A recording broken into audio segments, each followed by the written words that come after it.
Okay, so on the way to CubeCon last October, I believe. Yeah. Regardless, on the way to CubeCon 2025, we had quite a long ride from Louisville, and at some point along the way, we started talking through it's like random cube ideas, most of which I think were meant to be pretty silly. And I cannot remember who the first person to suggest this cube was, but I do think it was originally suggested slightly as a joke.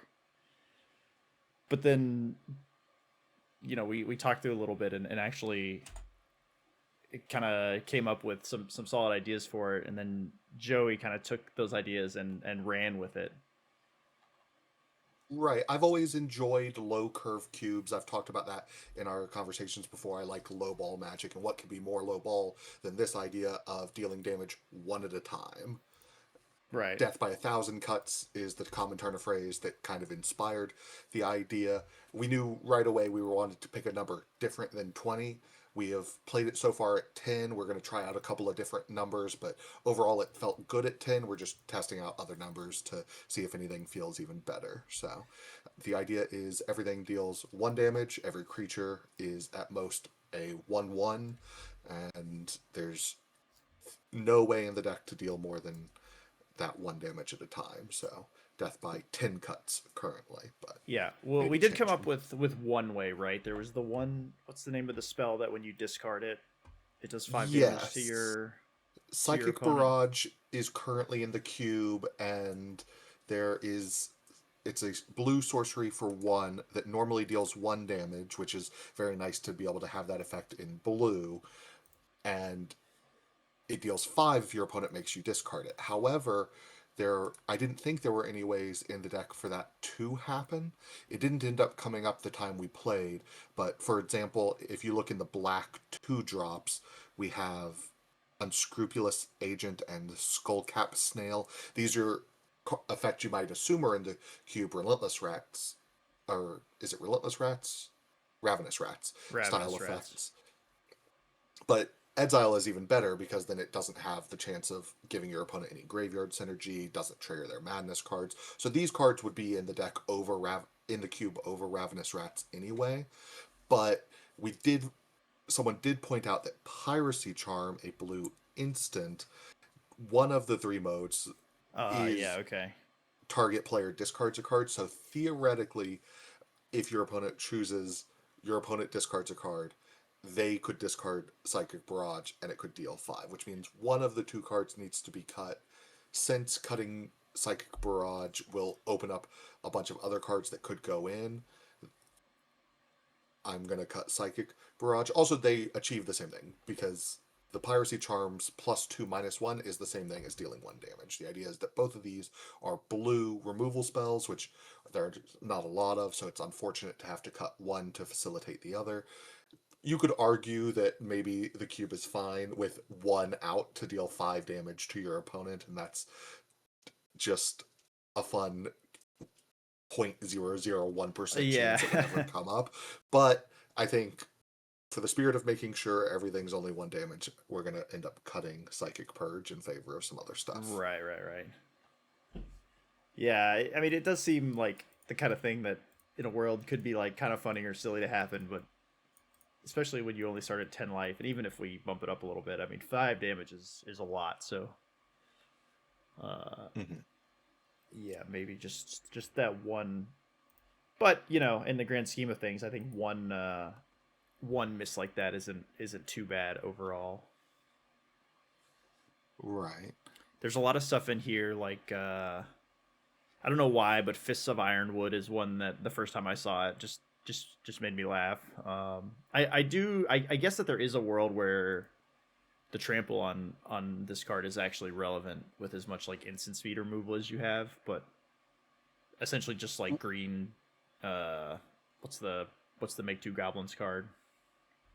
Oh, I was thinking of Raise the Alarm, but Krenko's Command, or there's Yeah, another 2 goblin card besides Krenko's Command, but not in the queue. right, right. Fist of Ironwood also notably triggers a lot of the things that care about enchantments. There's a few cards that care about enchantments, so it's a token producer. I tried to keep most of these things that just make 2 tokens to keep them relevant in some other way. A lot of the more generic cards, I hoped that they would be more valuable in other ways. We were talking about the discard guys earlier, and I do think I'll add Virus Beetle now that discard is going to be okay, because it being an artifact gives it that Hmm. extra edge and makes and helps differentiate it from the other ones. So that's an example of kind of what I mean there. Of there's a lot of cards that are very similar, but the idea is that they maybe still lean more one way than the other, or provide some extra benefit to some other cards.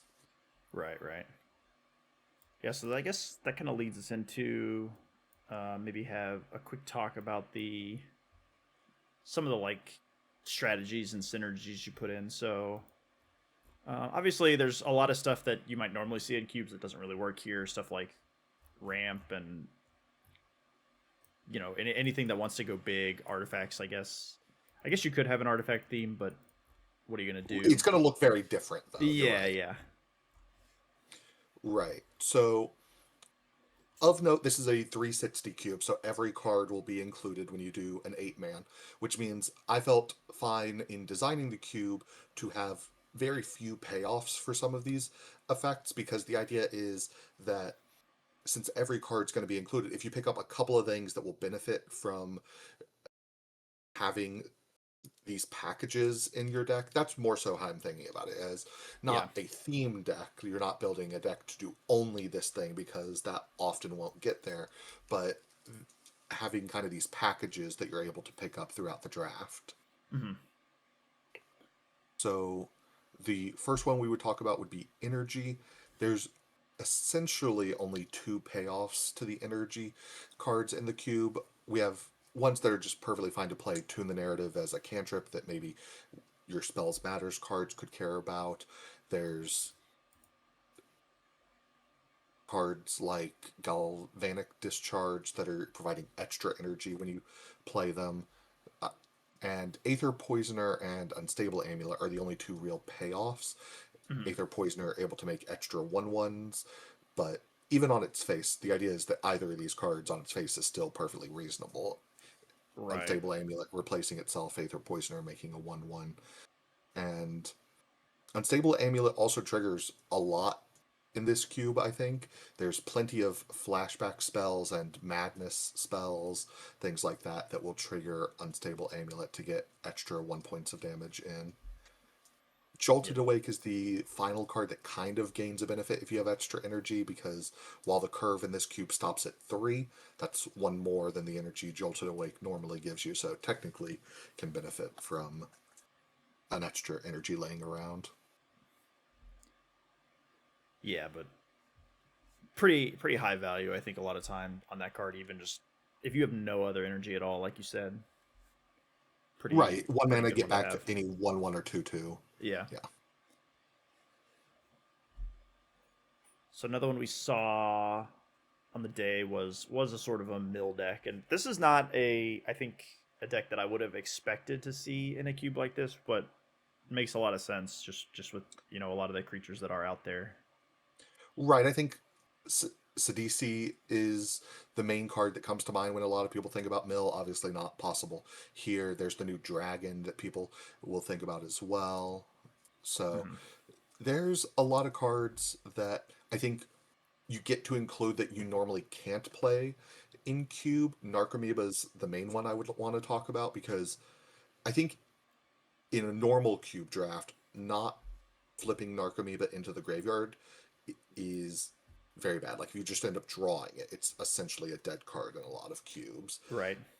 But here, I think it's perfectly fine to just draw it. It's a 2 mana flyer, 1/1. All the creatures are 1/1, so it's still perfectly fine at 2 mana, I think. So it Yeah. just No, has that I upside of agree with that. sometimes being free.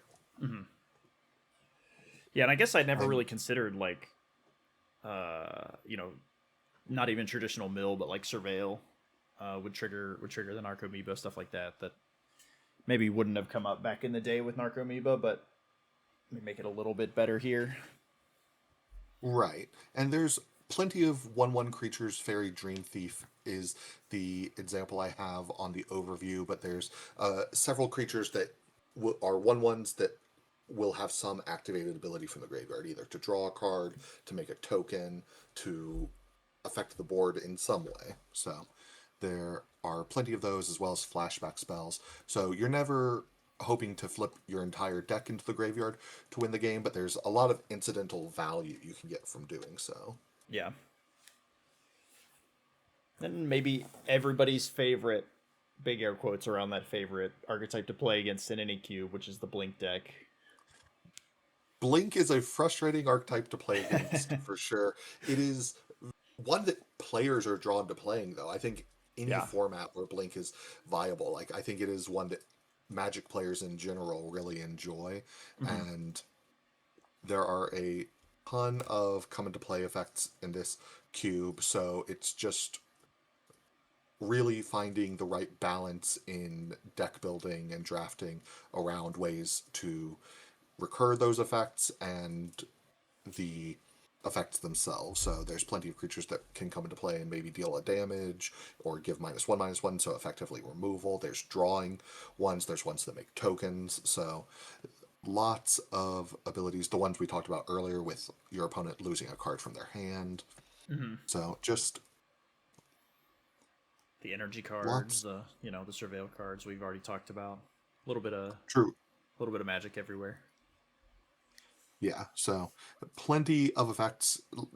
One of the better examples, I think, of the packages, because you'll be building a deck that does something else, and then these cards to give extra value. If you have a bunch of enters effects, just picking up several of these.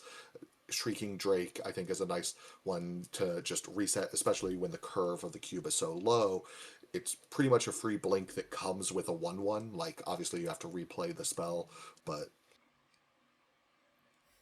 Yeah, not good. really a huge cost most of the time, I would say. Yeah. And the cube has Mist Meadow Witch, and going to likely be adding Nephalia Smugglers, which is a similar blink, a creature you control effect. So,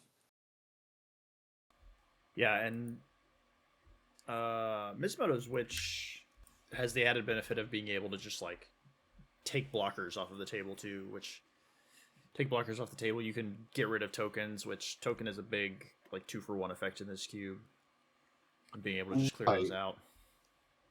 And 4 mana is obviously a lot when the curve tops out at 4, or tops out at 3 rather, but that effect, as you're saying, like fully controls combat once you get up to a bunch of mana. So Mm-hmm. allows you to kind of play a control element with it as well. Yeah, I think one of the big, not to get us too far off track here, but one of the biggest takeaways that I personally had from the day was that I think the games went a lot longer than I expected them to, which maybe is a weird thing to say when you only start at 10 life, but cards like Miss Meadow Witch, I think beforehand I would not have rated Miss Meadow Witch very highly, but after playing and seeing a lot of the matches played on the day, I think it's a lot more realistic of a goal to get into the like mid and late game than you would think. I am surprised. I guess you mean in terms of turns, because in my head, Yeah, we yeah. played that draft in like 2.5 hours. Like Oh it yeah, yeah. felt pretty quick overall time wise, but it is maybe surprising to get up to turn 10 in such a Right, low curve deck. right. Yeah. And then a couple of different ways to kind of cheat your spells, I guess. There's Madness and Exile, which aren't really the same thing, but both kind of give you a way to play your spells without, having to hold them in your hand or, even Right. have There, them there are a normally. lot of cards in the cube that will give you 2-for-1 value, like Dual Shot or Raise the Alarm are obvious on their surface. They're going to kill two creatures or make two creatures. But the Madness spells, if you're getting some value out of discarding, if you're looting, then that spell is essentially free. So whatever Mm-hmm. value it gives is also a +1. So very right there that this is another way, though it requires that extra step. But there's plenty of looters in blue, as well as some discard effects in other colors, one of which is in the Exile theme, Shadow of the Goblin, which has that same 1 damage when you cast a spell from anywhere else that Unstable Amulet does. Those are the only two real payoffs for casting cards from Exile, but of note, Madness while it might not be intuitive when we think of madness, madness is casting a card from exile. Right. Read the reminder text on any discard or any madness card, and it'll say discard it into exile instead. So those will give you triggers, as well as any of the other effects that we more normally think of when we think of casting cards from exile. Mm-hmm. Yeah, yeah, for sure. And the thing too with the madness cards is, most of them are not. Even if you're not looting, even if you have no way to trigger madness, most of them are totally fine cards to just have around. Obviously, you're not getting that like little bit of extra value, I guess. But with the exception of, is it Dark Withering? Is that the 6 cost creature Yes, I removal think spell? that Yeah. one and Terminal Agony, which is the 4 mana Terminate. I think both of Mm-hmm. those are probably on the chopping block. Originally, I had aimed to have just as many useful madness spells as possible, but because, again, this is smaller packages and it is a 360, so you're going to get a chance to see most of the other ones, I think there's enough madness cards already that we don't need those extra two that are so bad off Right, rate. right. Yeah, yeah, makes sense.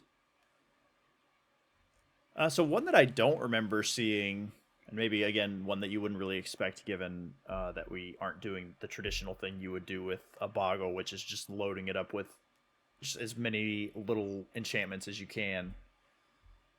But the hexproof creatures here get a little more interesting.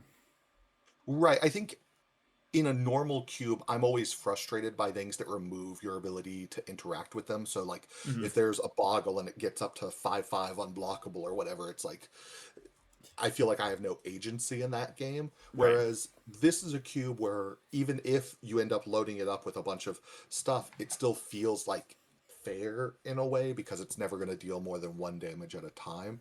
Right. So there's a bunch of curiosity effects. There's curiosity in blue, obviously, and then keen sense and sixth sense in green.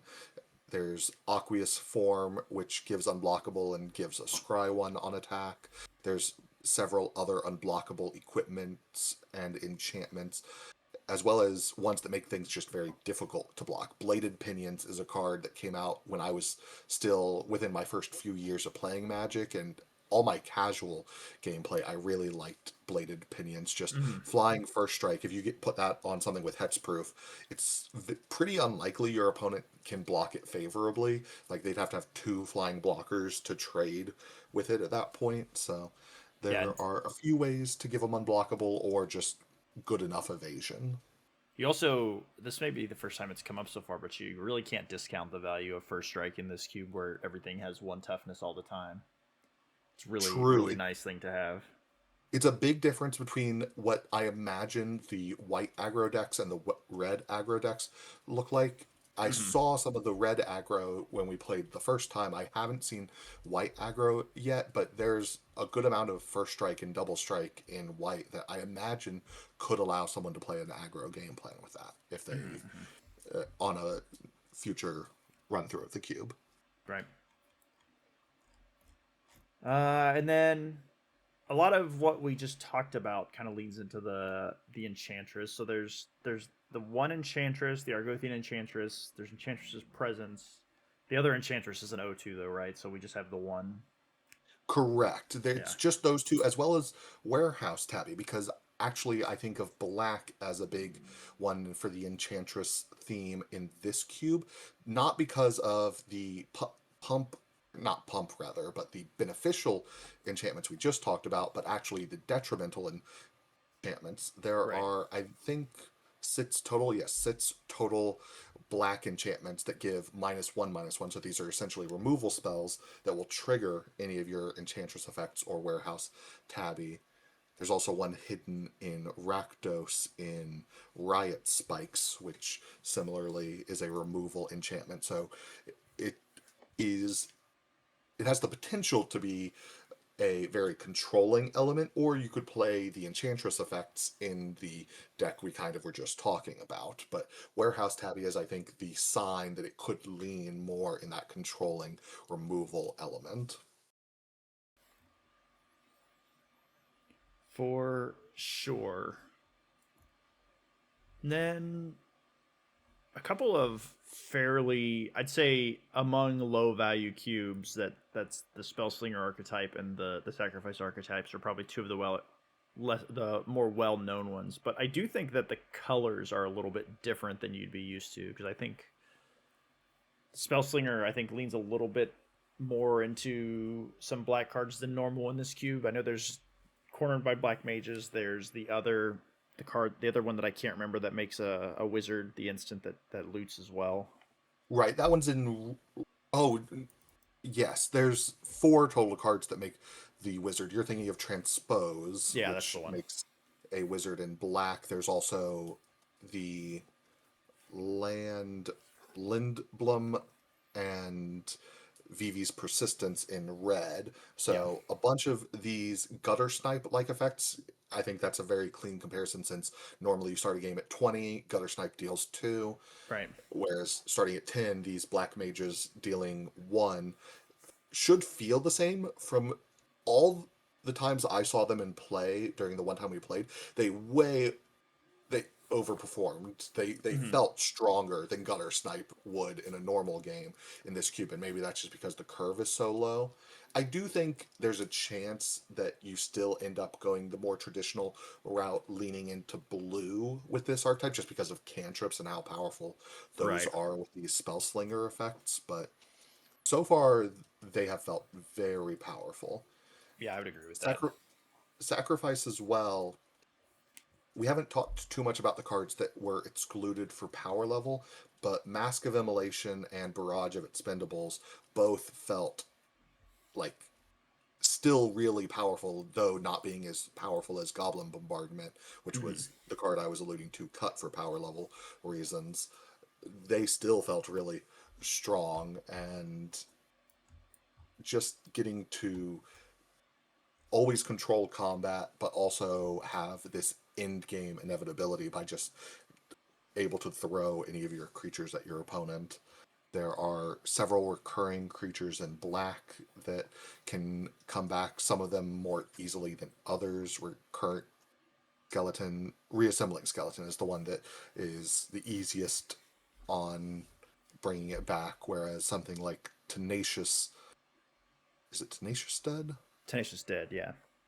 Yes, requires you to always have that mana up right away, so there's some interaction there, as well as there are several cards in the cube that can still exile cards from a graveyard to break up Hmm. these loops if you end up assembling them. But also the Blood Artist effects in the cube obviously can be a big swing on every time a creature dies. Yeah, I think similarly to what kind of the thing I said about the Miss Meadow Witch earlier, that a lot of these, like you mentioned, the Massive Immolation, the Barrage of Expendables, that I don't think I would have expected those effects to be as strong as they were, because on the surface, I think wouldn't have expected games to get to as many mana in play as there are, for lack of a better way to put it, which just really just unleashes those abilities. Mhm. Yeah, the I don't know where I would have assumed games ended, but even the aggro games that I was a part of, I usually had 5 mana in play by the end of them, and I Mhm. know that I was playing some of the faster games at the on the day, so I definitely understand some people getting up to 8, 9, 10 mana even. Yeah, I mean because of where we played on Saturday, we basically just split every draft into for to make our bracket work, because we had 8 people. So the four of us that were in the other room didn't see anybody from the main room's decks until the final round. And back in I mean I would say that pretty much every game I can remember in that back room get up to having like 6 or 7 lands at least in play for both people. So but yeah, I Yeah, think that the two aggro decks I think were both in the other room, so it's possible that that's just like a kind of a bubble experience that I had. mhm. Just last thing to mention, less so for an archetype, because again, these are all little groupings, but there are creature type groupings as well. All very marginal, like Warren Instigator is, I think, a great example of this, where Warren Instigator is a 2 mana double striker in this cube, which is very strong. So it would be in this cube if there were no other goblins in the cube. But because it's in the cube, as well as its Lord of the Rings equivalent Moria Marauders, you end up having this value if you do happen to pick up other goblins along the way. Right. So little things to pay attention to. Spell stutter sprite the same kind of way. Wanting to be able to counter a one drop on its own is perfectly fine, but there are some other fairies in blue that can allow you to counter bigger spells as well. All right. Well, we could take a quick look, I think. Or did you have any other last thoughts? So since we did mention Goblin Bombardment as an exclusion, I do want to mention a couple of the other ones because in the car ride that you mentioned, where we started talking about this, I don't think we initially were like, we have to ban Lingering Souls, we have to ban Grape Shot. But I think maybe by the end of the car trip were saying that, but I went into construction on the cube pretty much starting from a point of those cards are too strong. Yeah.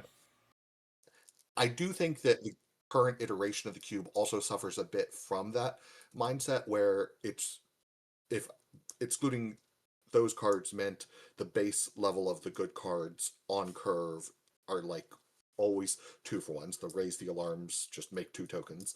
And then there's the very high end cards like Fibblethwip the Lost that just let you vomit a bunch of spells into plot, or cards like Whirler Maker, which take over the late game making a Thopter every turn. And there isn't the most stuff in the middle. So I think our first update to the cube, one of the big things I'm looking at is things that generate more value or more meaningful value at that middle point in between the two.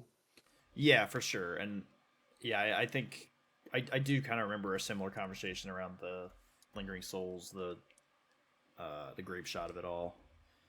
But yeah, we talked a little bit afterwards, but I'm always of the opinion in something like this that I'd much rather, we talked about Massive Immolation, Barrage of Expendables, maybe something else that I can't remember right off that was really strong on the day, but I'm way more inclined to try to make everything else like up to that level rather than to make those strategies and cards like worse.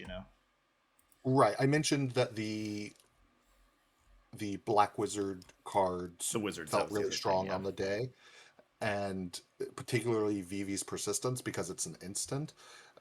But I agree. While it's hard to imagine us able to lift things up to the level of Lingering Soul, so I expect that one to stay banned. I think that the goal is to get everything else better so that Yeah. maybe these other cards that are on the bubble get to stay in. Barrage of Expendables is, I think, a great example where it is stronger than Massive Immolation. It's not as strong as Bombardment. It's still maybe too good, but want to try to get Mhm. other stuff up to that level before considering cutting it. Yep. Okay, so we've got a few decks on the day we can look at. We didn't get everybody's decks, so we have 5 of them. So first we can take a look at James's deck. So James leaned a bit into the Enchantress theme that we talked about. It looks like he at least did some amount of drafting around it, but he's also got some love for the self mill archetype Right, with the crawling crawling infestation. infestation Mm-hmm. doing a lot of the benefit there. He doesn't seem to have the other 3-drop crawling sensation. Those two together will generate a lot of value as you get milled, but they do also mill you pretty quickly, Right. even though I believe at least infestation is a May. I'm going to check.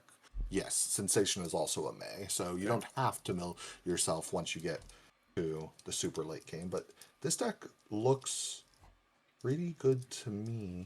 Yeah, And this was one of counting up, the backroom decks, and we did actually have a game that almost came down to James milling himself out of the game. So I think he won on like a turn or two before he would have been out of cards in his library. So yeah, he has 5 of the removal spell enchantments to trigger his 2 enchantress effects, as well as the enchantments that achieve other effects like Fist of Vastwood. Vine. Fist of Ironwood, excuse me. Ironwood, yeah. And just besides that, good value. Right. Yeah, I get to watch a bit of this deck play. Like I said, I mean, it didn't do anything crazier than you would think about, but Persistent Skeleton was a pretty big house. I mentioned the Enchantress stuff already. The game, well, I think one of the games he had both of the Enchantresses in play, and so it was just like remove your guy, draw 2 cards, and that buried somebody pretty quickly, I would say. We can see that he has 2 red dual lands. I want to point out that's not just to make green sources that can cast Riot Spikes, but it's also for the Granger Guild Mage, which Yeah, has tap to deal 1. It also has white to give first strike, which looks like is only possible off Birds of Paradise in this deck, but or Abundant Growth, I guess. But oh, Abundant Growth. Yeah, good catch. I So think yeah, he had, I can't remember which one it is, but there's another similar card to this, right? That has like off color th- activated abilities. there are 5 or 6 guild mages and apprentices that each there were several cycles of guild mages and Okay. apprentices at 1 mana that have their ally or enemy colored effects, and there are plenty that can't be included because there was a cycle where I think green gave like +2/+0, or Right. where And that's yeah, illegal. there were some cycles that couldn't be included, or some elements of certain cycles that couldn't be included. But yeah, it looks like there's 7 of those that did make it into the cube, and I think they're all really good effects, but they maybe push you into more colors than are typical. I should have mentioned when we were talking about the cube in general, but in my head, people are usually going to stick to about 2 colors, maybe splashing a third, which is similar to what we see from James here. So Yeah, and he's playing actually 15 lands, I think, which was around where as soon as we finished drafting, we were all just sitting there, and we were like, how many lands do you play in this format? And I think we decided 15 was kind of the most you would want, but I think I a think it's couple of us even went a little between lower. I think it's between 14 and 16. I could Yeah. see wanting 16 if you have the Mist Meadow Witch, Whirler Maker, like a lot of those activated effects we were talking about. Hmm. But yeah, I think generally 14 or 15 is more likely, depending on aggro versus mid range. Right. The main reason I wanted to bring that up is because we talked about him basically splashing an activated ability off of these lands, and the mana was so good that it felt like that was like not super out of reach. And he even got the not negative version of most of his land of all of his lands here, so didn't end up with any pain lands. Yeah. And it is nice that, like, those also casting Riot Spikes, like I could see an Yeah. early game where having access to one of your black removal spells off of your green land could be nice. Right, right. But yeah, I mean, neither of these red lands actually cost him anything at the end of the day, so Hmm. very, very nice. So next up is Brian's deck, and here is the Mist Meadow Witch deck. Brian playing more of a control strategy than I would have expected to be possible in this cube. Mist Meadow Witch, the Fibblethwip, a lot of these like 2-for-1 like Resolute Reinforcements with the Mist Meadow Witch was a combo he got to play against me once, and that was not a game that lasted very long after that started happening. Right.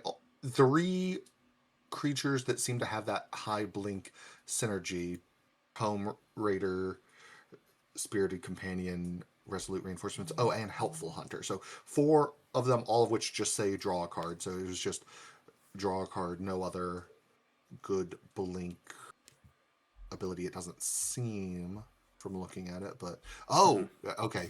The Missed the Hanged hanging Executioner as well, yeah. executioner hanging on appropriately enough at the bottom there. Mm-hmm. Um, just sneaking in with the non basics.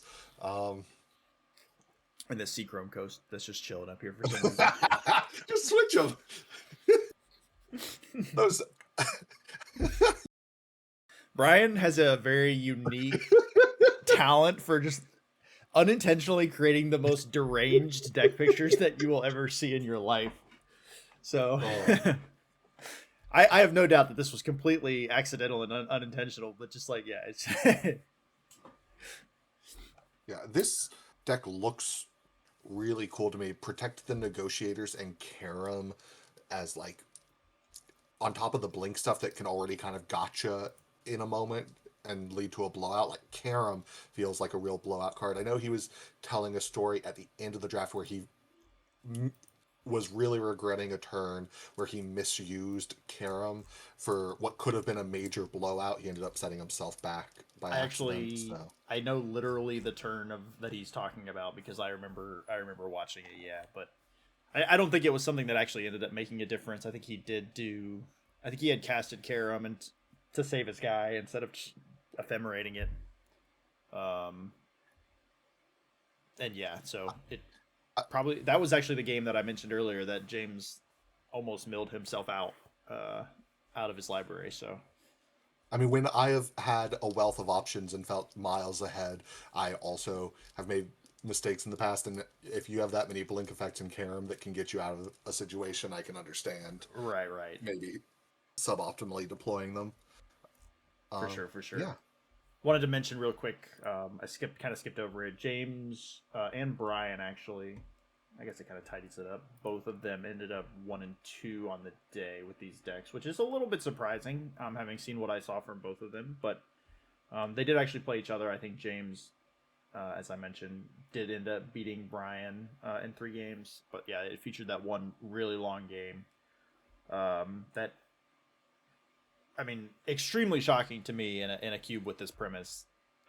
Almost ended up with one player losing because they had no cards in their library. So yeah. I'm not surprised to hear that James is advantaged in the matchup of the two decks. Just mm-hmm. the controlling elements that Brian's wanting to deploy don't really work. Like I believe it's crossbow infantry Mm-hmm. that really can hold down a battlefield, but James is generating value in other ways and that are hard for this deck to deal with. It does feel like a really long game where Brian would maybe force James to make the first move and then respond with his blink effects. Mm-hmm. Maybe would benefit Brian, but that requires the game to develop in a particular way that it's not too surprising to hear didn't end up happening. Right. So third deck here, I believe this was Scott's deck. Yeah, this was Scott's deck. Yes. Um, I didn't actually see this deck play at all on the day or look very much at it before this very moment, if I'm being honest. So a lot Yeah, of, like I said, I think the aggro decks were pretty much all in the other room, and I think this. Oh no, wait, I played it. Did I? Maybe Scout was in my room. I'm an idiot. no. Oh, yes. Yes. And I did play against Scott, so he was the one aggro deck in our room. Now that I remember, I think I blocked all of the games I played in this draft from my memory, traumatic events and all. So, Yes, I um, also played Scott on the day. I think I remember it maybe a little bit better. Looking at this deck list now, I'm a little surprised that this servo schematic is in here. mhm. The only synergy it has is a little bit with Chronomancer, but I Yeah, not sure. I don't really see any ways to like sacrifice it or anything. I mean, I guess if you have the mage from Lindblum, it's a non creature. sure. So it has Um, very minor synergy there and good synergy with Chronomancer. Like I don't want to discount that, yeah, but yeah, really it almost feels like a final include, like maybe stretching for playables on that one, but yeah. not This sure. was when I played against Scott. I do remember that I took my deck. We don't have a picture of, but I played a lot of the creatures that are like when this takes damage, deal 1 damage to something else, or when this creature dies, destroy another creature, thinking that that would be the kind of thing that would, be pretty strong here. But the 2-for-1s present in this deck, specifically, the where is the Rakdos Expitter was an absolute house. The Spark Mage's Gambit, being able to get rid of 2 creatures at a time. I mean, there's just outvalued every different way. Yeah, hearing that you have a lot of things that respond to take damage would maybe be surprising to hear that the red deck did so well against, but he has several of the black spells that would remove it as well. Mm-hmm. Festering Goblin taking care of it when it dies, and his ability to sit back and not interact with it using the Gremlin as well as the Expitter that you mentioned and Theater of Horrors. Like, I think of the more aggressive leaning decks, Scott's deck looks, now that I'm seeing it this way, maybe the best at sitting back and being okay to enter the long game because Right. of his 3 drops and some other value creating For sure. things he has. For sure. Scott ended up 2-1 on the day as well. He did end up losing in the finals. So we'll get to that deck in a minute. But for now, we'll scoot over to Matt's deck. Matt looks like he got a bit of like a typal synergy going on here. He's got a few of the fairies. He's got a few fairies. He's got several looters, but doesn't look like he has that much in the terms of payoff. He has an expendable lackey, which has a graveyard activated ability, so discarding that for value can be nice. But and the fairy Dream Thief. So a couple of things that discarding for value can be nice, but no madness cards able to be picked up. So his Looter Ilkor and Shoreline Looter not generating any madness value. Right. Looks like he had mentioned that he was taking every card he could see with flying, and both and Looter Ilkor also just speaks to just every way possible to evade the opponent's. Oh, he has Likeness Looter as well, so even more looting effects. Right. Huh. Yeah, it was surprising to me because I went in kind of with a similar like like flying stuff like First Strike is going to be like super valuable in this like bunch of 1/1s format. And I kind of thought flying would be a more rare keyword on 1/1 and 0/1 creatures, but that is definitely not the case. Right. It's interesting to compare because in a normal, like when you think of card design on its face, like flyers are often worse in comparison stat wise to ground creatures, right? That's what you're giving up to have the form of evasion.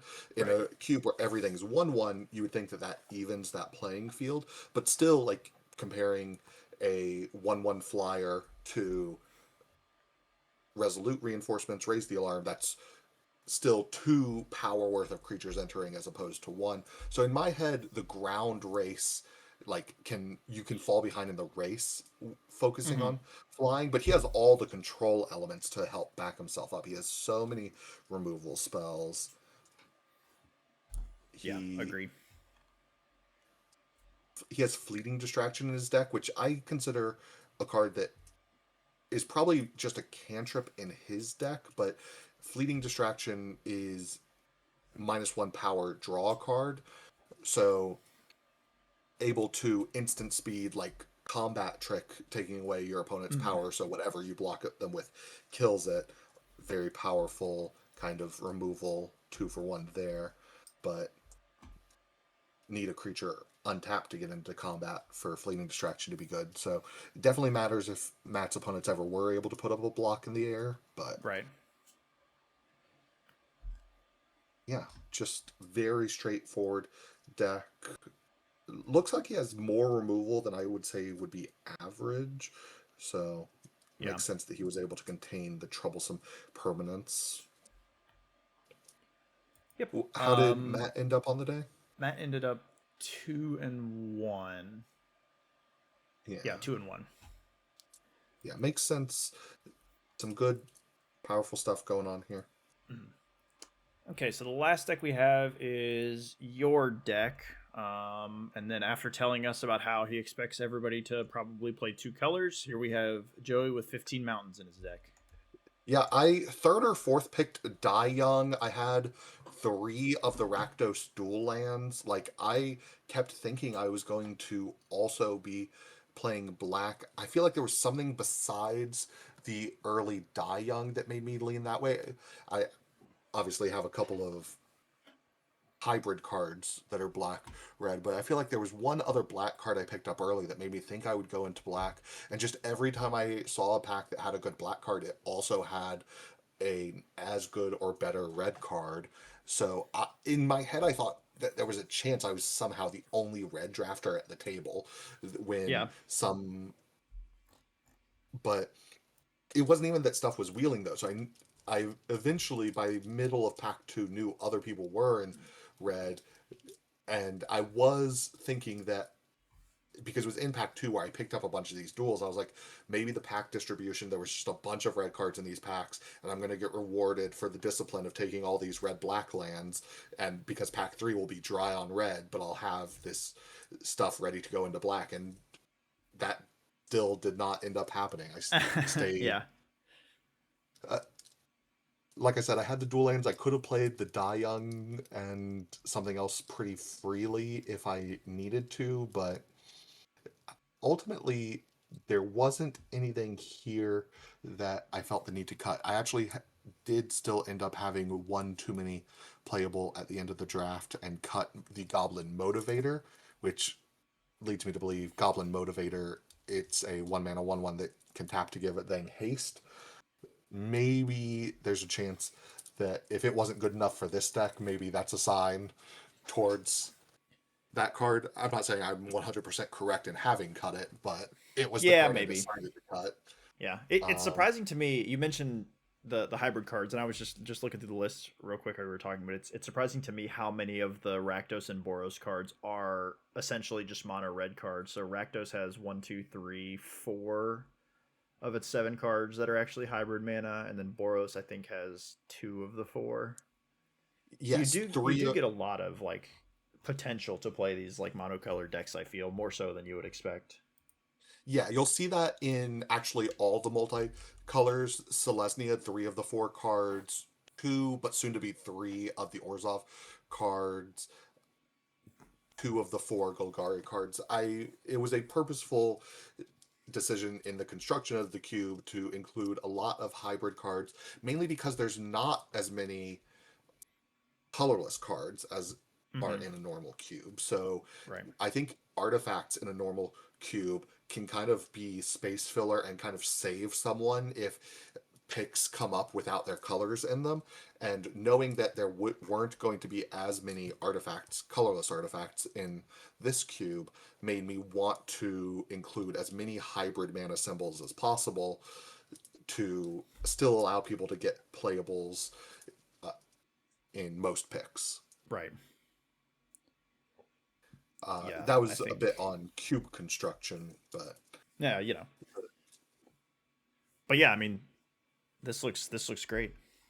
yeah, like I said, Vivi's persistence felt great. The only card that didn't feel great, and I was surprised it didn't feel great, was Warlord's Fury. Again, I think I misunderstood how combat would go, how much the potential for combat would matter, similar to what you were mentioning earlier with all your creatures that wanted to get into combat Mm-hmm. and maybe finding that difficult in places. Warlord's Fury, give all my creatures first strike and draw a card. It seems like it should be great in this cube, but I never was in a spot where it was really able to do much. It made one of my guys difficult to block on a turn. It made my opponent choose not to block on another turn, but it didn't feel like it was making any big swings, which it Right. doesn't need to feel like it was making big swings, but it just felt awkward a surprising amount. So that's one that might end up on the cutting floor. First round of cube updates, going to get people's opinions on everything I want to change, but Warlord's Fury a little bit underperformed. Everything else here felt great. Yeah, I mean, this has a Um, lot of the stuff similar to what I was talking about in Scott's deck that felt so like so good is like the cast into the fire, the shower of sparks. Spark Spray is just one damage. Yeah, but you can cycle it. But yeah, very very solid looking deck here, and it performed as such. Yeah, so Yes, I this 3 0'd. I do think I got lucky against Ditter. I think that was a bad matchup for me in my second round and in our third, because the game I won, I feel like I cheesed him out of. The game he won never felt particularly close. And then the third game, he drew three spells, and it might have been as many as 10 lands. Like he showed me his hand at the end, it was just all lands, and he had not yeah. missed a land drop. So I feel like I got pretty lucky in that one. And the match against Scott in the finals, I mean, we saw Scott's deck. I think his deck was very good. It Hmm. felt very, very close. So I I didn't intend to draft this deck. Obviously, talking about how I had always thought I would branch into another color. But I'm glad I did in retrospect, because as we talk about where life should settle, like it never felt like it was easy or trivial for me to deal 10. Like, if aggro should exist in this cube, this is clearly what that aggro looks like. It's hard to imagine a draft that goes that much better for aggro. And I felt like I got to 10 a lot of games and maybe couldn't have gotten to 11. Like, I felt like I spent everything to get to 10. Right, right. Um, Aggro but kind of feels like one of the decks that doesn't lose as much as the other, or buckets, or like I can't remember what the word you used to describe them earlier was, but it definitely feels like it loses less of its luster when you drop down to just like one and two drops than some of the other types of decks would. But right, the cards definitely are gonna be. It's weird because in Blink you recognize all the Blink cards, so you think that on power level you it might be the one that changes the least, but realistically all these cards have their equivalencies in other cubes, mhm. just at very different power levels, obviously. But I agree, it still plays very similar to what you would think of aggro, almost of aggro in like 2015 vintage cube more than Yeah, modern vintage cube. But I will yeah, say for Warren sure. Instigator I hit with a lot, and I never put in a goblin. I think if you look at the list, I have three goblins: Goblin Medic, Boris Javelineer Recruit, and the recruit. Javelinier. Yeah, Yeah, and I mentioned the other one I had in the sideboard. So never got to put anything into play. Did twice cast Galvanic Discharge, banking the extra two energy, obviously, and got to use that energy for Unstable the Amulet. So amulet. had Oh yeah, those two cards. I was mentioning how I was surprised Scott was playing just two cards that went together, but my two cards that work really well together ended up coming up twice for me on the day. So mhm. Well, I think your cards are much better on their own than Scott's the servo servo thing schematic. was. Yeah, because yeah, I mean, you Yeah, would still that be playing the discharge and the amulet if you didn't have the other one. But it is a very nice, like, and it's more of a one way street, right? Because you're never going to care about the extra energy from the amulet for the discharge, um, but yeah, getting that extra amulet activation is probably feels pretty good, honestly. yeah. And Mask of Immolation felt strong but fair Hmm. the entire time. I mentioned thinking about that power level with Barrage of Expendables. Barrage still feels close. The two mana on Mask and being sorcery speed only to equip, even though it comes with a body, unlike Barrage, like the sorcery speed element of it really makes that one feel Yeah, yeah, fair enough. right. Yeah, I'll be And interested to see how the stuff like that kind of adjusts if we when we do get to play again, and presumably with some amount more life, but I'm not sure how much. yeah, Mask of Immolation is maybe what this kind of archetype needs to be able to still compete in those Hmm. higher curve or higher life total games. Yeah, I overall very pleased with the deck, very pleased with the way the cube performed, and expect we will have minimal changes to the cube list next time we play it, and we'll go over maybe some of those changes when we next draft it, along with the gameplay video to come out Yeah, for it. hopefully we'll be able to get a gameplay video next time. So that does wrap up our overview of the Death by 10 Cuts cube. Keep in mind that while the link to the Cube Cobra is in the description below, there's a pretty good chance that some of the cards in the cube have changed since we recorded this video, so if you don't see something that we talked about or you see something that we didn't talk about, don't be too surprised. Keep an eye out for another video of this cube coming soon, hopefully featuring gameplay this time. But until then, thank you as always for watching, and we hope to see you guys next time.